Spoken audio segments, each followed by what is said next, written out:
വറഹ്മത്തുള്ളാഹി തആല വബറകാതുഹു. അൽഹംദുലില്ലാഹ്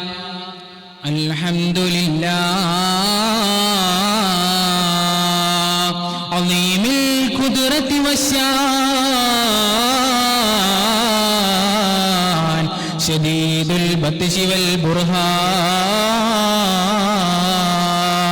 ഹാഫിദുദ്ദീൻ വൽ ഖുർആൻ അസ്സലാത്തു വസ്സലാമു അലാ മൻ ഹബീബിർ റഹ്മാൻ. അമ്മാ ബഅദ്. അല്ലാഹ് അല്ലാഹ് ലോകത്തിൻ നാഥ ജല്ല ജലാലേ റാഹിമേ, ഭൂമിക്കുമീതെ താങ്ങില്ല പാലം തീർത്തൊരു നാഥ റാഹിമേ. ആദരണീയരായ ഉസ്താദുകൾ, സ്നേഹം നിറഞ്ഞ വിദ്യാർത്ഥി ശ്രോതാക്കളെ, നിരീശ്വരവാദങ്ങളും നാസ്തിക ചിന്തകളും മനുഷ്യ മനസ്സിനെ പിടിച്ചടിക്കൊണ്ടിരിക്കുന്ന ഈ കാലത്തെ ദൈവസ്മരണ എന്ന എൻ്റെ വിഷയം സന്ദർഭയോജിക്കുമെന്ന് ഞാൻ കരുതുന്നു. പ്രസ്തുത വിഷയത്തിൽ അല്പം സംസാരിച്ചുകൊണ്ട് ഞാൻ അവസാനിപ്പിക്കാം. അല്ലാഹു സുബ്ഹാനഹു വ തആല കേൾക്കുന്നതെല്ലാം ഒരു സൽക്കർമ്മമായി സ്വീകരിക്കുമാറാകട്ടെ. നാം ഇവിടെ ഒരുമിച്ച് കൂടിയിരിക്കുന്നത് പോലെ നാളെ അവന്റെ ജന്നാത്തുൽ നഈമിൽ ഒരുമിച്ച് കൂടാൻ നാഥൻ തുണക്കട്ടെ എന്ന് പ്രാർത്ഥിക്കുന്ന എൻ്റെ വിഷയത്തിലേക്ക് കടക്കുന്നു. ഒരു വിശ്വാസിയെ സംബന്ധിച്ചിടത്തോളം അവന്റെ പ്രതീക്ഷയുടെ കിരണങ്ങൾ ഒരിക്കലും അസ്തമിക്കുന്നില്ല. ശുഭാപ്തി വിശ്വാസത്തോടു കൂടിയുള്ള ആത്മാർത്ഥമായ ദൈവവിശ്വാസം ഒരു വിശ്വാസിയെ കൂടുതൽ കരുത്തുള്ളവനാക്കുന്നു എന്നുള്ളതാണ് പ്രാസ്തവം. അതല്ലേ അല്ലാഹു സുബ്ഹാനഹു വ തആല വിശ്വാസികളെ പറ്റി ഖുർആനിലൂടെ പറയുന്നത്. ബിസ്മില്ലാഹിർ റഹ്മാനിർ റഹീം അല്ലദീന ആമനൂ വ തത്മഇന്നു ഖുലൂബുഹും ബിദിക്രില്ലാഹ്. അള്ളാഹുവിനെ ഓർത്തുകൊണ്ട് മനസ്സുകൾ ശാന്തമായി തീരുന്നവരെ ശ്രദ്ധിക്കുക. അള്ളാഹുവിനെ കുറിച്ചുള്ള ഓർമ്മ കൊണ്ടത്രേ മനസ്സുകൾ ശാന്തമായി തീരുന്നത്. അതല്ല റസൂലുള്ളാഹി സ്വല്ലല്ലാഹു അലൈഹി വസല്ലമ തങ്ങൾ ഒരിക്കൽ സ്വഹാബത്തിന്റെ അടുത്ത് ചെന്ന് പറയുകയാ, അല്ലയോ സ്വഹാബ,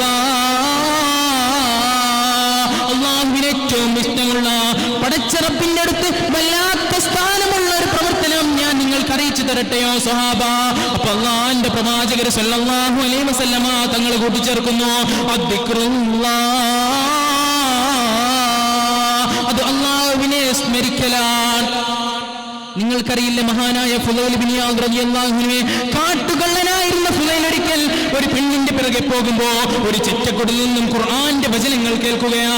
ബിസ്മില്ലാഹിർ റഹ്മാനിർ റഹീം അലം യഅനി ലില്ലദീന ആമനൂ അൻ തഖ്ശാ ഖുലൂബുഹും ലിദിക്രില്ലാഹ്. അല്ലാഹുവിനെ ഓർത്തുകൊണ്ട് പടച്ച റബ്ബിനെ വിശ്വസിച്ചുകൊണ്ട് ഒരുത്തൻ അല്ലാഹുവിനെതിരെ പടച്ച റബ്ബിനെ ഓർത്തുകൊണ്ട് അള്ളാഹുവിനെ ചിന്തിച്ചുകൊണ്ട് ആരെങ്കിലും അള്ളാഹുവിനെ അടുക്കുകയാണെങ്കിൽ അല്ലാഹു സുബ്ഹാനഹു വ തആല അവന്റെ കൂടെ ഉണ്ടാകുമെന്ന് അല്ലാഹ്. ഒരിക്കൽ റസൂലുള്ളാഹി സ്വല്ലല്ലാഹു അലൈഹി വസല്ലമ തങ്ങളോടത്തേക്ക് ഒരു സഹാബി വന്നുകൊണ്ട് ചോദിക്കുകയാ, യാ റസൂലല്ലാഹ്,